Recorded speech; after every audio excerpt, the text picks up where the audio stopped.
नहीं, आपकी calories burn होती हैं बट जो उसके रिजल्ट्स होते हैं वो इतने फ्यू होते हैं, फ्यू सी कैलोरीज होती हैं।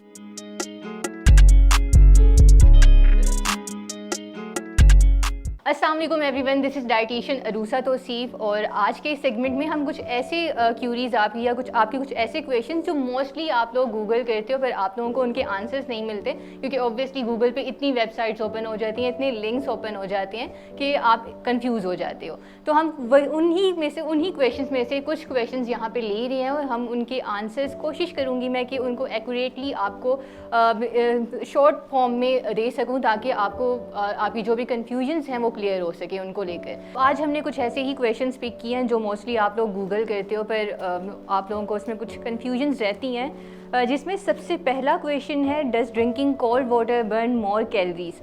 अगर इसके आंसर की बात करें तो हाँ, कुछ हद तक आपकी कैलोरीज बर्न होती हैं। नॉर्मली होता है कि जब आप ठंडा पानी पीते हो, आइस वाटर लेते हो, तो उससे आपका इंटरनल बॉडी टेम्परेचर ड्रॉप हो जाता है और आपका ब्रेन एक थर्मो रेगुलेटरी रिस्पॉन्स क्रिएट करता है, जिसकी रिज़ल्ट में आपकी बॉडी कुछ हद तक एनर्जी एक्सपेंड करती है ताकि आपका बॉडी टेम्परेचर नॉर्मल हो सके।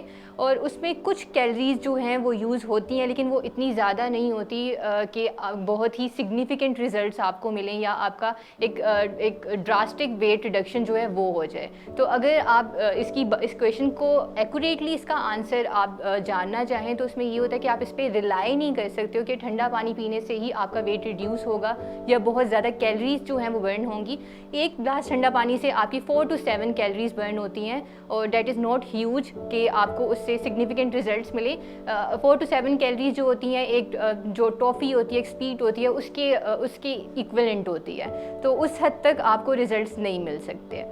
चलिए moving forward to next question. ठीक है, तो अगला क्वेश्चन है, is more sweat a sign of better workout.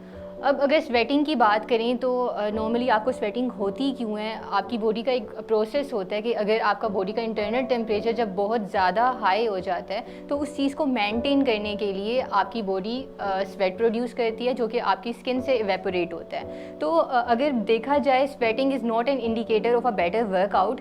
ये एक पैरामीटर, कोई ख़ास पैरामीटर नहीं है कि जिसकी बेसिस पे आप ये जज कर सको कि क्या आप जो वर्कआउट कर रहे हो वो बेहतर है या नहीं है, क्योंकि उसके डिफरेंट पैरामीटर्स होते हैं। अगर हम सिर्फ स्वेटिंग की बात करें और तो इसमें दूसरे फैक्टर्स भी काफ़ी इंपॉर्टेंट रोल प्ले करते हैं, जैसे कि आपका एक्सटर्नल टेम्परेचर, आपका क्लाइमेट चेंजिंग्स, आपकी बॉडी टाइप और इसके अलावा आपका जेंडर, आपकी एज। तो ये चीज़ें ज़्यादा इंपॉर्टेंट रोल प्ले करती हैं जिनकी वजह से आपको स्वेटिंग होती है। अब इसकी अगर हम एग्जांपल लें तो अगर फॉर एग्जांपल अगर आप एक गर्मियों में अगर आप बाहर जाते हो, वॉक करते हो, तो 5 से 10 मिनट में ही आपको हैवी स्वेटिंग होना स्टार्ट हो जाती है। और अगर वही 5 से 10 मिनट की वॉक आप विंटर्स में कर लो तो आपको उतनी स्वेटिंग नहीं होगी, जबकि टाइमिंग्स दोनों की एक जैसी हैं, वर्कआउट टाइप जो है दोनों का सिमिलर है। तो इसका रीज़न जो है वो ये नहीं है कि स्वेटिंग जो है वो एक इंडिकेटर है जिससे कि आप इस चीज़ को आइडेंटिफाई कर सको कि जो वर्कआउट आप कर रहे हो वो आपके लिए बेहतर है या नहीं है। ये सिर्फ आपके इंटरनल टेम्परेचर को मेंटेन करने के लिए स्वेटिंग जो होती है, वो जो स्वेट होता है वो प्रोड्यूस होता है। तो it's not an indicator of a better workout. और अगर आप इंडिकेटर्स की भी बात करो तो उसमें आपका हार्ट रेट आ जाता है, आपके एंडोर्फिन लेवल्स आ जाते हैं और इसके अलावा आपकी ब्रीदिंग लेवल्स, आपकी ब्रीदिंग रेट आ जाता है आपका। ये कुछ इंडिकेटर्स होते हैं जिसकी बेसिस पे आप ये कह सकते हो कि आप जो वर्कआउट कर रहे हो वो बेहतर है या नहीं है। अगला क्वेश्चन है, cracking your knuckles causes arthritis. No, it doesn't causes arthritis.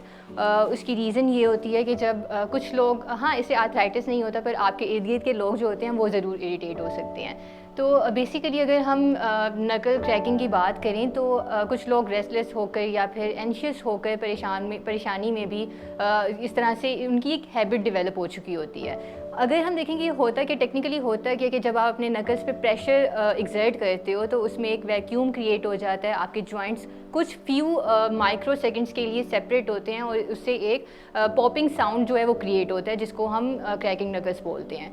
तो इसमें आर्थराइटिस का कोई प्रॉब्लम नहीं होता। अगर हम इसको लिंक भी करें तो हम इसको आर्थराइटिस के साथ नहीं, हम इसको ऑस्टियो आर्थराइटिस के साथ लिंक कर सकते हैं, क्योंकि उसमें होता क्या है कि आपके जॉइंट के साथ जो कार्टिलेज होता है उसकी जो है वो इन्फ्लेमेशन हो जाती है या ब्रेक डाउन हो जाती है, जिस वजह से स्टिफनेस हो जाती है और मसल पेन होती है, जॉइंट पेन होती है। तो वो ऑस्टियोआर्थराइटिस के साथ हम उसको लिंक कर सकते हैं, लेकिन वो भी अगेन एक एज या फिर जेंडर रिलेटेड जो है डिज़ीज़ है और 40s में जाके या 50s में जाके होती है।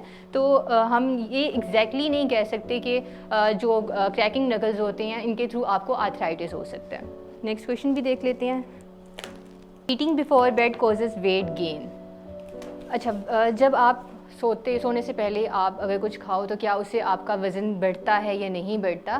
तो इट नॉट डिपेंड्स ऑन कि आप सोने से पहले क्या खा रहे हो, बट इट डिपेंड्स ऑन कि आप क्या खा रहे हो, कौन सी चीज़ है कि जो आप ले रहे हो।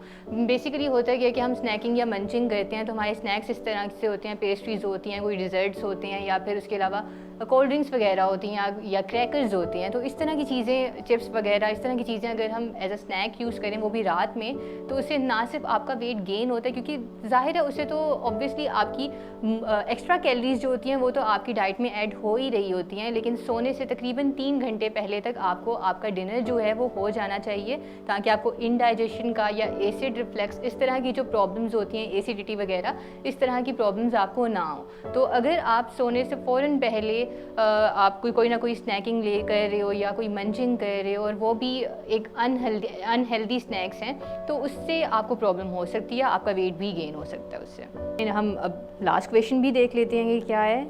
Is it bad to lift weight if you are a female? तो weight lifting is not only for man. अगर देखा जाए तो वेट लिफ्टिंग से विमेन को भी उतने ही बेनिफिट्स मिलते हैं और both genders get benefit from weight lifting. तो इसमें ऐसा नहीं है कि अगर सिर्फ मेल कर सकते हैं या फीमेल जो है वो नहीं कर सकती हैं। हाँ, फीमेल्स के लिए कुछ एक्सेप्शंस आ जाती हैं, जैसे कि अगर वो प्रेग्नेंट हैं, कंसीव कर रही हैं, या अगर उनको पीरियड क्रैम्प्स हैं, तो उसमें हैवी वेट लिफ्टिंग वो नहीं कर सकती हैं, या उनको कोई जॉइंट प्रॉब्लम है, कोई आर्थराइटिस वगैरह या ऑस्टियोआर्थराइटिस वगैरह, इस तरह के कोई प्रॉब्लम्स हैं, तो उसमें उन्होंने थोड़ा सा केयरफुल रहना होता है। बाकी उसके अलावा अगर वेट लिफ्टिंग की बात की जाए तो it's healthy for both genders. अगर आप चाह रही हैं कि नेक्स्ट एपिसोड में हम फर्दर कुछ इसी तरह के क्वेश्चंस आपके उनको एड्रेस करें, तो आप वो क्वेश्चंस कमेंट सेक्शन में ड्रॉप कर सकते हो। और इसके अलावा अगर आप मुझसे या किसी भी न्यूट्रिशनिस्ट से अपनी अपॉइंटमेंट बुक करवाना चाह रहे हो, तो आप मरहम के प्लेटफॉर्म पे किसी भी टाइम अपनी अपॉइंटमेंट बुक करवा सकते हो। Thank you.